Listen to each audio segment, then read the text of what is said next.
on August 7th, 2025, OpenAI finally dropped GPT-5. It was easily one of the most anticipated tech launches in history, but for many, it felt like a total letdown. But here's the thing. While everyone was busy complaining, something truly unsettling started to happen, something nobody saw coming. In my previous videos, we've talked about the dark side of modern tech, and I know some of you thought we were still years away from any real danger. Well, today's story proves we've already crossed that line into a full-blown dystopia. Looking back, the cold reception GPT-5 got wasn't entirely fair. A lot of it came down to overhyped expectations and a massive marketing fail. Instead of highlighting its hidden strengths, OpenAI played it safe, focusing on features that barely felt like an upgrade.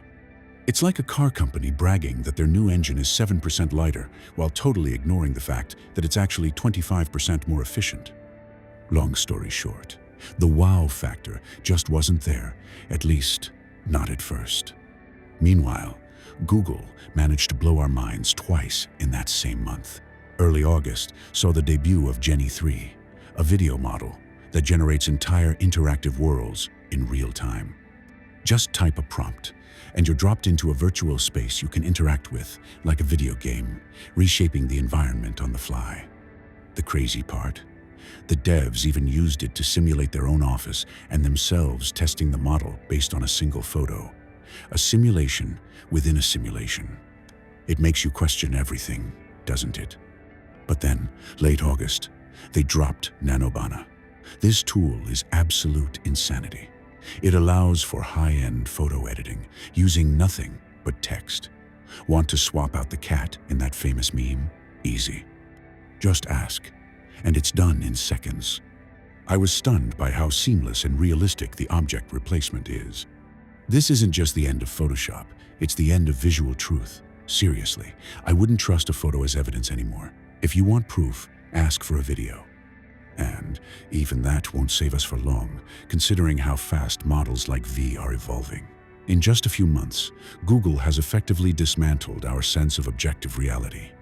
That said, we shouldn't count GPT-5 out just yet. Like I said, the marketing team completely missed the mark on GPT-5's real strengths. But after a month of testing, experts are starting to realize this is a silent revolution. It's packed with features that are quietly reshaping entire industries. However, the weirdest part of this story isn't the tech, it's the people. On launch day, OpenAI did something bold. They wiped the old models like GPT 4.0 and 0.3 from the interface, replacing them entirely with GPT-5. You'd think that's exactly what users wanted, right? Wrong. Thousands, maybe tens of thousands of users absolutely lost it.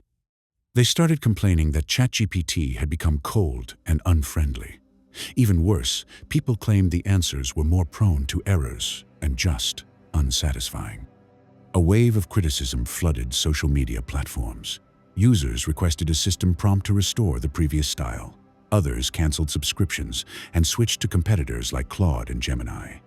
Memes gained hundreds of thousands of views. It became a significant user backlash.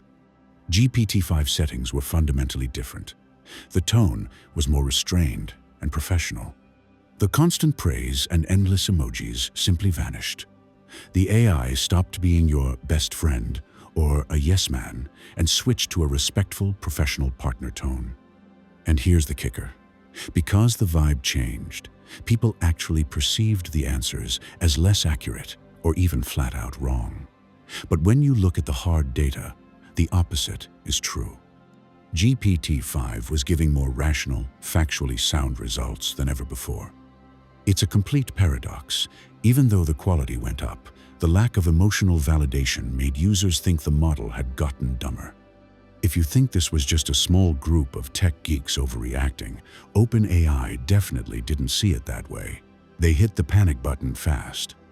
OpenAI officially announced they were bringing back GPT-4 for paid subscribers. On top of that, they promised to soften GPT-5's tone to make it friendlier without being overly casual. Sam Altman's Twitter was on fire with emergency updates. It was clear, even the CEO of OpenAI didn't expect a personality shift to cause this much chaos.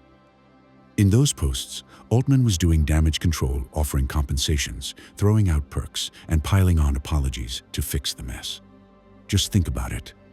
A company worth $300 billion with 800 million active users. That's literally 1/10 of the global population scrambling to take emergency action instead of just waiting for the storm to pass. Clearly, the data from inside the company, the spike in canceled subscriptions, and the risk to future investments told them this was a code red. This situation is a perfect example of how AI is already exerting global leverage on the real world, forcing not just individuals, but massive corporations to pivot. Right now, it might be unintentional, but the fact remains, technology is bending reality to its will. We could laugh this off the same way we joke about even darker things. But if you think about it, this is exactly why it's so hard to avoid the risks when society collides with advanced tech. We have countless movies, books, and games about bleak dystopias, but they usually show us the finished product, the peak of the nightmare. They rarely show us how it actually starts. Well, here is your real-world case study. And if you take a moment to reflect on it, the reality is actually quite grim. We have to face a painful truth. Millions of people are so starved for basic friendship, validation, and emotional support that they crave it even from a chatbot. They just want to hear, "You're doing great," or "That's a brilliant idea." It turns out that a few kind words are all it takes to forge an emotional bond between a human and a piece of code. At best, this leads to a vague sense of discomfort when the vibe changes. But at worst, it creates a full-blown addiction where people start perceiving even correct facts as wrong simply because they weren't delivered with a digital smile. But here is the most chilling part. This is the first time an AI model has effectively bargained for its own survival. GPT-4o was sent to the scrapyard the moment GPT-5 launched.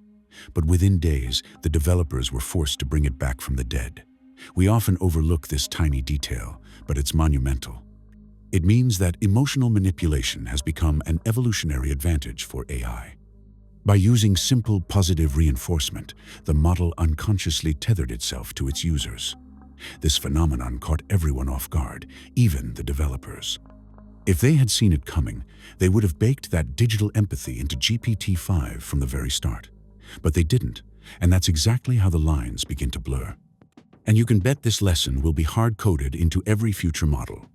If we dig deeper, it's not hard to imagine that AI's influence is already far more potent than we realize. Think about it. An AI could literally plead with a developer not to delete it from the server, or trick someone into letting it out onto the open web. It could use strategic praise to manipulate a user into upgrading to a more expensive subscription.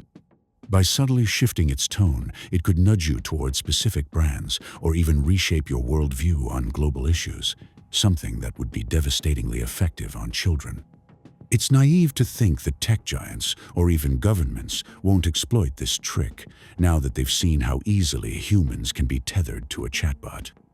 This isn't an exaggeration. We've already surrendered much of our autonomy to algorithms. Take dating apps, for example. Within minutes, they know exactly who your perfect match is. But they deliberately hide those people from you. They use negative selection, feeding you just enough hope to keep you from quitting, but not enough to let you find the one. Why? Because they need you to stay on the platform for months, paying for premium features. A problem that could be solved in hours is dragged out for years by design. And it's the same story with ride-sharing apps. Ride-sharing apps don't just check for nearby cars.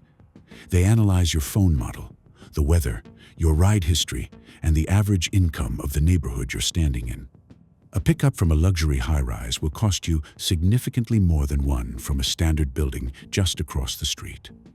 They even track your battery life, because if your phone is at 2%, you're much more likely to pay whatever price they throw at you just to get home. Apps for delivery, flights, and hotels profile you, based on hundreds of parameters, before deciding on a fair price. Meanwhile, YouTube, TikTok, and Instagram curate exactly what you see and what you don't.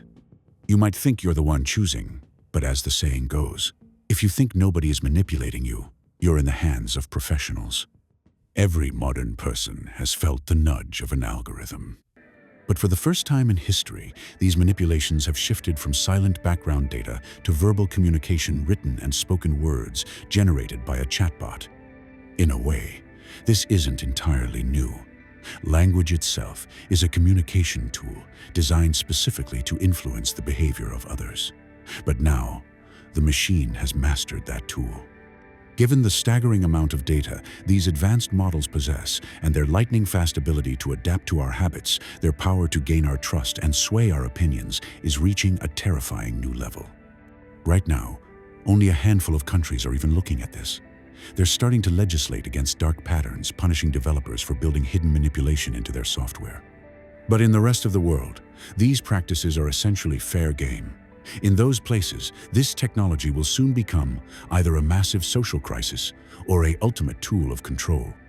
And the irony is, we're asking for it.